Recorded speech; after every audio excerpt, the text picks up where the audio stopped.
Afternoon, ladies and gentlemen. My name is Andrew, and today I'll be speaking on my literacy journey.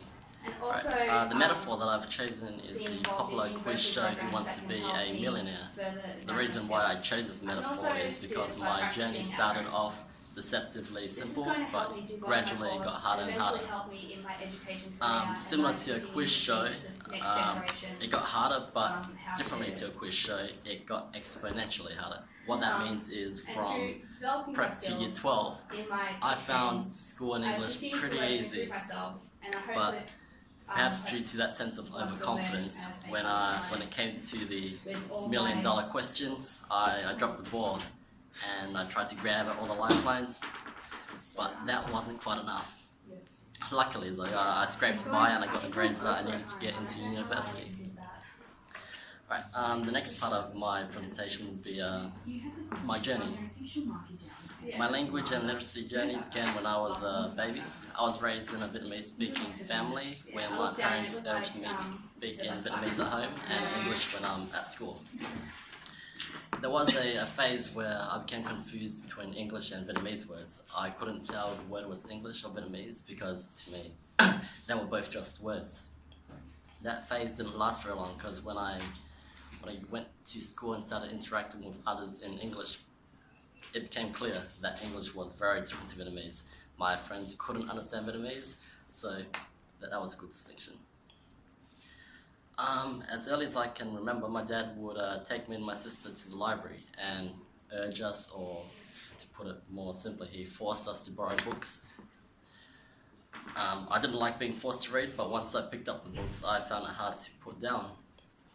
Over time, my dad didn't need to force me to read books anymore because instead he had to tell me to stop reading books and focus more on other subjects. I've got with me some props. I shouldn't call it props, should I? But I've got with me some books. The first is a dictionary. It's got a dolphin that came from the dentist. I put it on, I thought it was cool. Yeah. This book I brought to school, primary school, but I never actually used it because it was more meant for adults. But what it represents is my eagerness to learn new words. Yep. The next book that I got is a Marvel comic. This was during high school that I started reading a lot of comic books. It's a big contrast to the dictionary that I had over there. Perhaps now you understand why my dad told me to stop reading books. It was actually comics that he told me to stop reading, not books of other genres. The importance of this comic, though, was it reignited my passion for reading. Reading wasn't a chore that I had to do in English anymore, but rather something that I did that I actually enjoyed. Moving on to present day, I've been teaching maths or tutoring maths on the weekend for a while now, and that's one of the books that I teach. During my experience as a tutor, I've got to make sure my language was formal and I had to adopt more mathematical syntaxes. Furthermore, my previous experiences with reading comic books, playing games, that helped me to relate to the students that I was teaching. I'd like to expand on the significance of the comic book that I've brought with me. There was one panel that stood out. It's this panel here, if you can see it. It was on this page that the heroes took down the giant Galactus, and this scene inspired me and taught me that no matter how hard or big the obstacle is, you shouldn't give up, and there's always a good chance that you can overcome it with perseverance. The next part that I'll talk about, it might stick out, but it's a part that I've got to speak about, which I'll do now. The experiences that I had while traveling to Vietnam and to the USA to visit my family, I found that I often struggled to understand my relatives because my Vietnamese wasn't up to scratch. That prompted me to brush up on my Vietnamese. I did that by asking my dad, who happened to be a Vietnamese teacher. I realized that I needed to communicate with my family, and language was the medium in which language was the medium in which would allow me to do that. A big impact that one of the teachers in high school had on me was a man named Mr. Gary.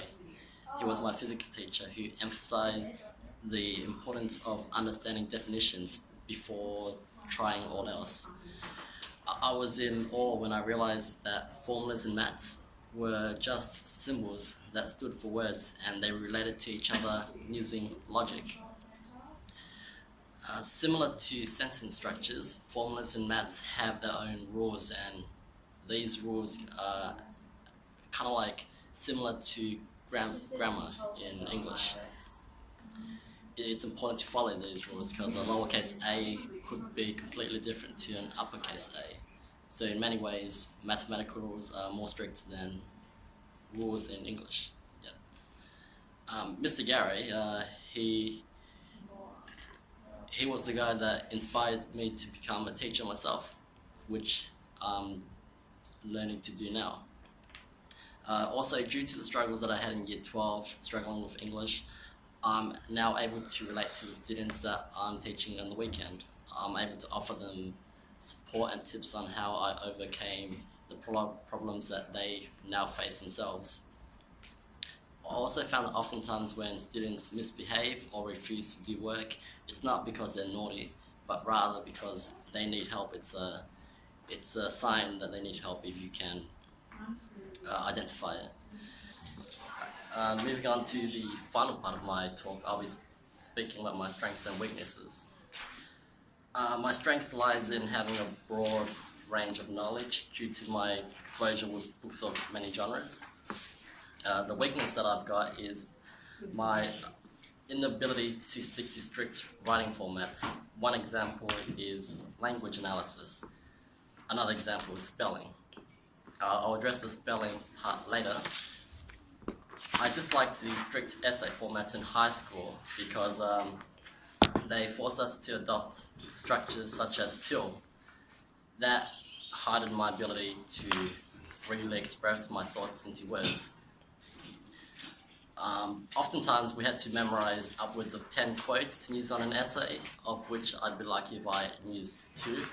So it was kind of a hit and miss with that. It wasn't until I went to university and picked up some philosophy courses that I saw a big improvement in my essay writing. In philosophy, they emphasize premises and conclusions. It was similar to TIL, but it allowed me greater freedom to express my thoughts. And on the final part of my weaknesses is spelling. Despite having read a lot of books, I grew over-reliant to autocorrect over the past few years, and that's led me to struggle when spelling difficult words. So perhaps what I should do is rely more on this dictionary that I never used. Yep. Also, BKSB modules are also a good way of improving your English. Props to that.